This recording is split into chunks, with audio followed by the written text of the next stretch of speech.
Okay, so round 13 is upon us, which also means game one of State of Origin takes place tomorrow. So we're going to preview both the men's Origin game and the women's Origin game because the women, New South Wales, could go for a clean 3-0 series sweep in Newcastle on Thursday, and game one in Origin for the men is in Brisbane tomorrow. So we've got 7 games this weekend, 1 on the Friday, 3 on the Saturday, 3 on the Sunday, which means 3 teams have a bye this weekend, which, unlike last weekend where half the league was basically given a rest, this weekend we have, just as I say, 1 game on the Friday and then a very busy Saturday and a very busy Sunday to look forward to. Now, the Sharks, Bulldogs and Dolphins are given a rest week this week. The Bulldogs have been in the headlines for the Lockie Galvin contract saga this week and what's happening to Reid Mahoney and Toby Sexton, and potentially positional changes and lineup changes, and are they within the salary cap? The Sharks, they're coming off the back of a defeat. I think the bye will suit them. They've got some players suspended and injured, and the Dolphins coming off the back of a really, really good win. So, let's have a look at State of Origin, Queensland, New South Wales. Obviously, last year New South Wales came from behind to win the series 2-1. Obviously, game 1 was a blowout, not because New South Wales didn't put the effort in. They did. They were just down to 12 players for the majority of the game after Suaalii was sent off for his high shot on Reece Walsh. The lineups for both sides are going to look significantly different this year. Injuries, suspensions and retirements have taken their toll on both lineups. So it's a hard one to read, but Queensland have a good record in Brisbane against New South Wales. It's going to be a hard one to read. I do think, obviously, New South Wales winning the series the way they did last year, especially with Mitch Moses and his heroics in Game 3, I think that's going to be fresh in the Queenslanders' minds. But for the first time ever, I think Queensland are slight favourites. Obviously, Laurie Daly's come back in to coach New South Wales. He did win that one series in 2014, but he lost a few others. So his Origin records, I think people give him a hard rap, but I think he's got potentially better players at his disposal now than what he did in the mid-2010s, a decade ago. You could argue that. Queensland actually go in as favourites. So this is a very difficult series to really get a read on. Normally, people say Queensland are underdogs and they tend to win the series. But this one, I think both sides are actually Queensland slight favourites. There's a lot of lineup changes from last year. There are some players playing this year who didn't play last year. There are some players who played last year that are not available. There's some players going in under injury clouds, which is very interesting.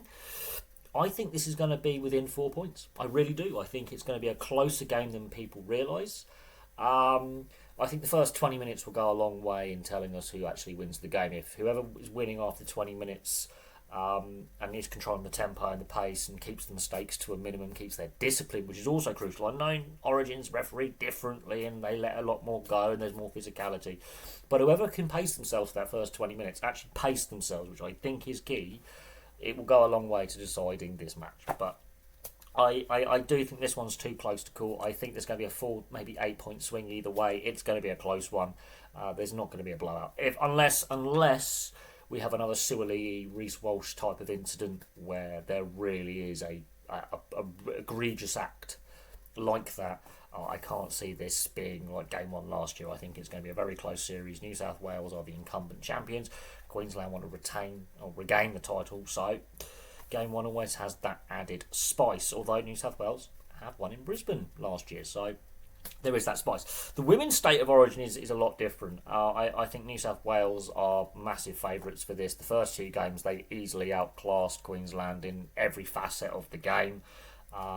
They've beaten them up the middle with their physicality, they've beaten them with their outside backs, and their kicking game has been better. It's plain and simple. They found the defensive mismatches, they look fitter, they look better organised and better coached. And you could say, having John Strange there as coach, I think he's a premiership winning coach with the Roosters on a couple of occasions. I think that helps. But they look better organised, they got a better game plan. Queensland obviously want to avoid a whitewash. This is only the second 3-game series that we've had in Women's State of Origin. But New South Wales going heavily favoured there, and it's in Newcastle. We'll see what the weather conditions do, tomorrow onwards, because we have had a lot of rain on the east coast of Australia in the last 6-7 weeks. So the weather has impacted the NRL. It has impacted Women's State of Origin. The last game, for example, was a complete deluge, and credit to both sets of teams playing in those conditions a couple of weeks ago. But for me, New South Wales, I think history beckons, because traditionally in the women's origin, it's almost 50-50. It really is almost 50-50. I mean, it's exceptionally close by scoreline and by head-to-head individual games. The fact that New South Wales have won the series is, I think, irrelevant in this, because you look at it historically. But this series, it two record scorelines. The two biggest scorelines in women's origin history have been placed upon Queensland. That's hard to recover from. I'm expecting more fight from Queensland though, but I think New South Wales will win this game, barring some ridiculous, collapse in in how they play and their confidence. They are going to go in aiming to get a series sweep. They also, I think, do have the stronger lineup on paper and on the field. So we'll see how that plays out. It's been fun watching the first two games, I will admit. Considering this is, apart from the international in Vegas, this is their first competitive matches of the season for a lot of these players. They put on a really good show the first two games. So credit to the fitness and conditioning and the fact the women's game has grown massively, the professionalism, the actual overall match fitness as well. Is the skill set has increased. They are a lot better now than what they were in 2018. The actual physicality of the game has gone up a notch. The speed of the game has gone up a notch. And the women's game has developed massively since 2018, and in part because of Origin, but also because of the NRLW. Now let's discuss this weekend's fixtures. Dragons Knights is the Friday game. The Knights coming off the back of that big win against Penrith. Dragons coming off the back of the bye. It's going to be an interesting one, because can the Knights be consistent? That's what we want to see from the Knights. Can they actually be consistent? Can they back up that dominating win against the Panthers with another strong performance against the Dragons? The Dragons, the same question. Can they also start to show a little bit more consistency? Both these sides are frustrating. There is the individual talent there. You've got a Premiership winning coach with the Dragons in Flanagan. Adam O'Brien has been part of Premiership winning sides, hasn't he? As an assistant. Can these two sides actually, show a bit more consistency? The Knights have been really poor lately. Apart from Magic Round, they have been poor until last weekend. Can they replicate what they did at the weekend against Penrith, against the Dragons on Friday night? Let's see. It's going to be interesting. The amount of rain that has actually fallen in New South Wales and Queensland. Let's see how the playing surface holds up. Let's honestly see how the playing surface holds up, if there is any rain around. I'm expecting a hard-fought contest between two misfiring sides. Both sides need to put a performance in. The Knights need to back up what they did last weekend. They need to build some consistency and some momentum, otherwise their season is fast disappearing. Same with the Dragons. These two sides have to win this game. The Titans Storm is going to be an interesting one, both coming off the bye. The Storm and the Titans. The Storm lately have actually had some very wobbly form. They are losing a lot of players to Origin. That's going to impact them. It's going to be interesting to see the strength of lineup they put on the field and who's starting in the halves, hooker, and how that's all going to play out, how they're going to utilise their bench and their forward pack. The Titans, again, they're losing players to Origin as well. So it's going to be interesting to see how both these sides rotate their players, and we might see some debutants. So I am expecting more debutants, like we did last weekend. I'm expecting debutants. It's going to be interesting how the Titans approach this. The Titans are struggling this season. They're not getting the results. We know the Titans can score points. Let's not kid ourselves. This Titans side, they can score points. But defensively, they are very, very fragile. Storm, lately, over the last 5-6 weeks, have been very inconsistent. They win one, they lose one, they win one, they lose one. So, what Storm side will turn up, and will they correct some of the issues? They are under strength. They are missing Cam Munster, for example, and Harry Grant. Two big losses for the Storm. And considering while Harry Grant's been under an injury cloud, their form has not been great lately. And Jerome Hughes, is he 100% fit? Ryan Pappenhausen is a brilliant player when he's fully fit. Thankfully, he's staying fit at the moment. But, he has a lot of strapping on that leg. I mean, are their key players fully fit? And can their, squad players and those fringe players, can they step up their game while Origin's on? It's going to be interesting. Cowboys, Tigers. Again, this is going to be an interesting one. This is the Tigers post Lachlan Galvin. So will that impact the team and their performance? again, both these sides can score points. Now, the Cowboys in their last game experimented with Purdue in the halves and Labour back in the centres. It's going to take time for that combination to work, but Dearden's obviously with Origin. So the Cowboys are missing a key halfback. The Tigers, this is the post-Galvin era. Let's see what the Tigers produce. With all the headlines that have been going on this season, has that been an unnecessary distraction for the club? Can Benji Marshall bring this side together? We know both these sides can score points, and the Tigers are massively improved from where they have been in the last 3 seasons. They are a team that is improving. However, the Lockie Galvin saga has impacted their form. There is no doubt their form has struggled since, obviously, the Lockie Galvin saga blew up a few weeks ago, and now he's off their books, he's out the club. Let's see if that changes the mood around the squad. It's going to be an interesting one. The Cowboys do need a response, and the Tigers need to arrest a recent slide. So both sides are going to go at this. Both sides are missing players again because of Origin. The Sea Eagles Broncos. Now the Sea Eagles losing badly to the Eels last weekend. There needs to be a response there. They are short on troops, however, due to injury, suspension and Origin. Broncos, they are missing a lot of players because of Origin. So we're going to see 2 very much changed lineups potentially. With the Sea Eagles, there's more injury concerns. Their Origin players have already gone. The Broncos had a bye last weekend. There needs to be a response from the Sea Eagles. Otherwise, their season's going to fast unravel. They have the talent to be a top 8 side. There is the expectation of them being a top 8 side. And with the Broncos, their season is fast unravelling rapidly. They also have the talent and the ability to be a top 8 side. And Maguire's under a bit of pressure here because of their recent struggles on the field. Both sides can score points. Lately, both sides have been very suspect defensively. And with players missing because of Origin and injury, I'm expecting an open game here, and I'm expecting a response from those Sea Eagles players, because the majority of the players for the Sea Eagles that will play this Saturday played last weekend in that embarrassing defeat to the Eels. Now, the Broncos are coming off the back of the bye. That's going to be interesting to see how they respond after having a week off. Obviously, the Panthers, for example, played their game after having a bye, and they were dreadful against the Knights. So is there a bye round curse for some of these teams? The Broncos do need to address their recent, the last 6-7 weeks where their form has dropped off a cliff, considering how strong they started the season. Ezra Mam's back in the side. Not every fan's happy with that. There's a lot of disquiet among not just the Broncos fan base, but rugby league fans in general, that he's allowed to play. But Marty Tupou, or Tupou, depending on how you pronounce his name, has got the sack for sharing and liking an Instagram post, but Ezra Mam keeps his position.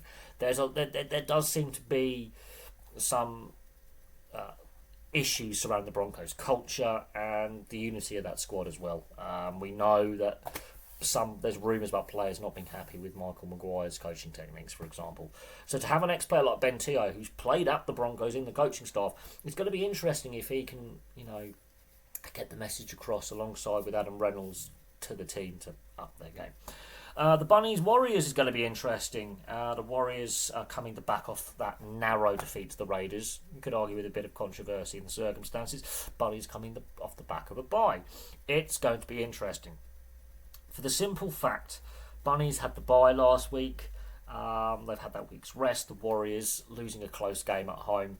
The Warriors have actually had a really good road record, however. They've been called Road Warriors for a reason. They had won 5 in a row. So the Warriors have a slightly better record on the road than at home, and they're playing away. So there's got to be a response from the Warriors. They're missing less players through Origin than other teams. The Bunnies are missing a lot of players through Origin and injury as well. So it's going to be interesting how both sides approach this. I can see the Warriors side being much unchanged. Andrew Webster's going to expect a response.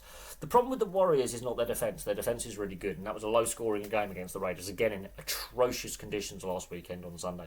Their attack needs to improve, though. They've got Metcalf, they've got Harris Tavita, who are two very good halves.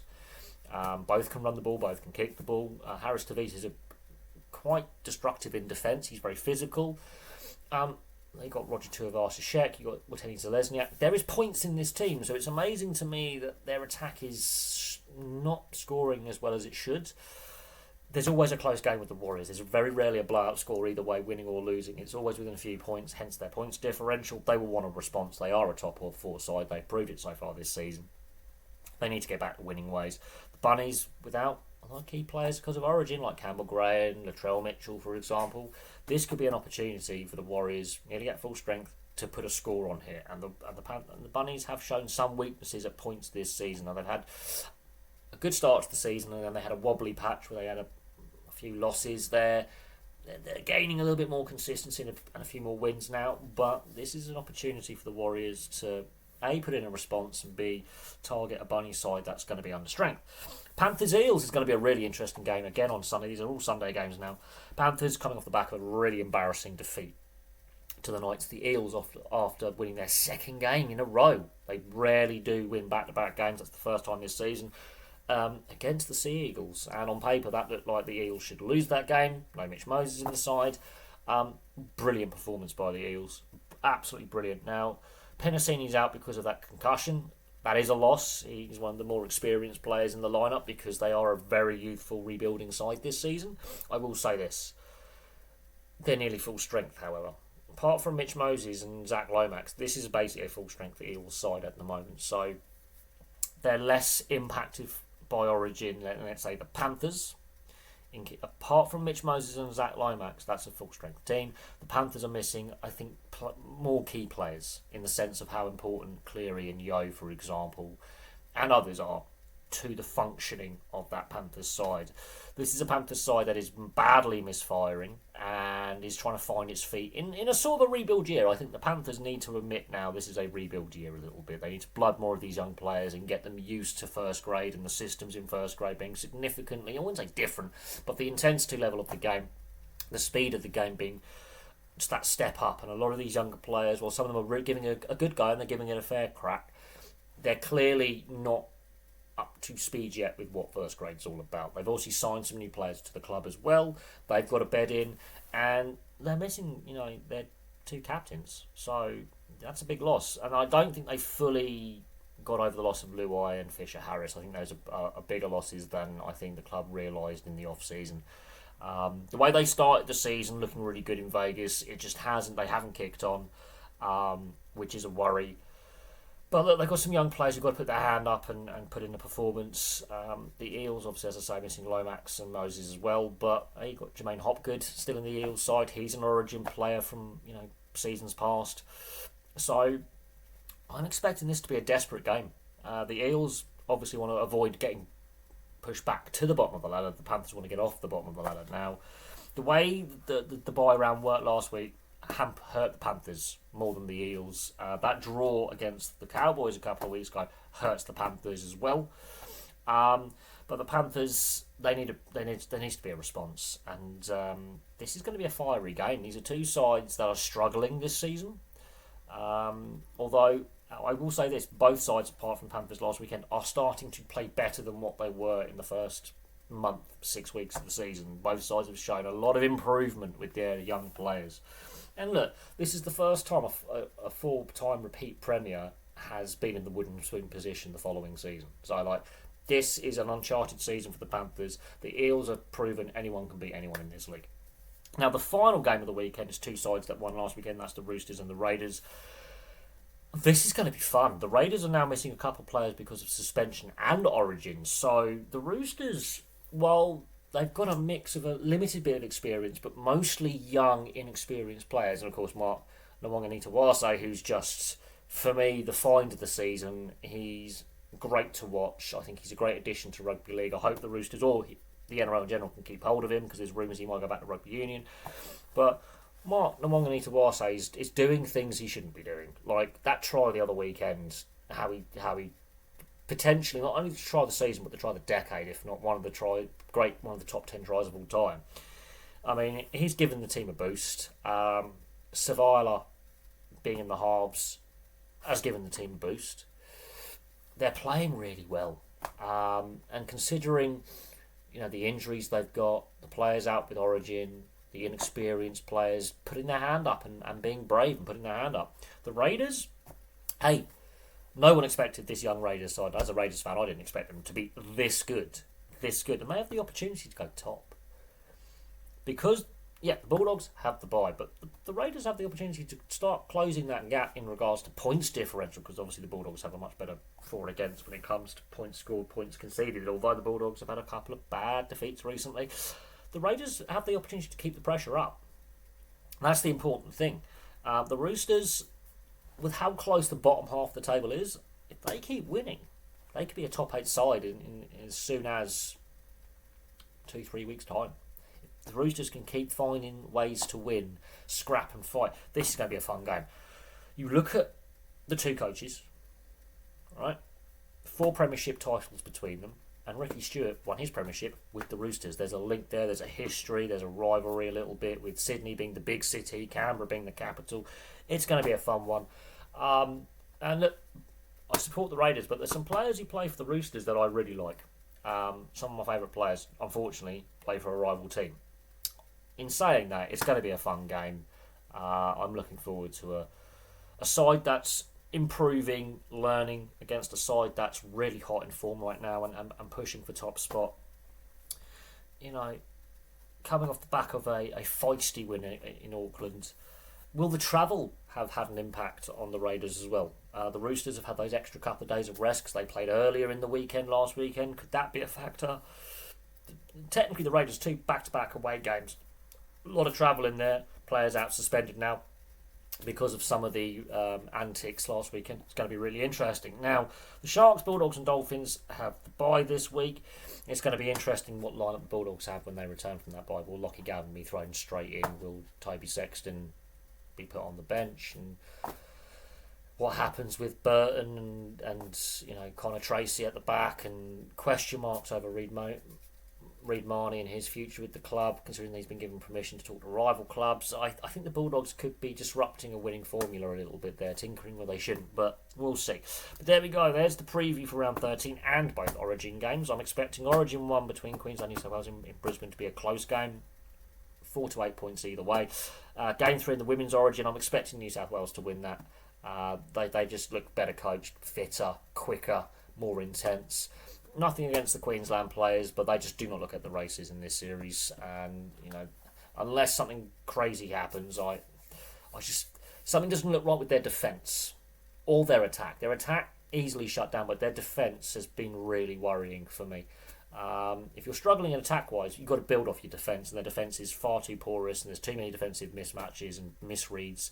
So I'm looking for New South Wales women to target Queensland women's defence early. That first 20 minutes is going to be key. If Queensland can stay in it and stay in it near enough half time, keep it tied at half time, they have a chance. But if New South Wales go in ahead, which they have done in both other games, I think it's all over for Queensland in the second half. They just, defensively, they're just not the same as they have been in previous series. So there we go. Thank you very much for watching. Place your thoughts in the comment section below, and I'll have some more content, obviously, for you all very, very soon.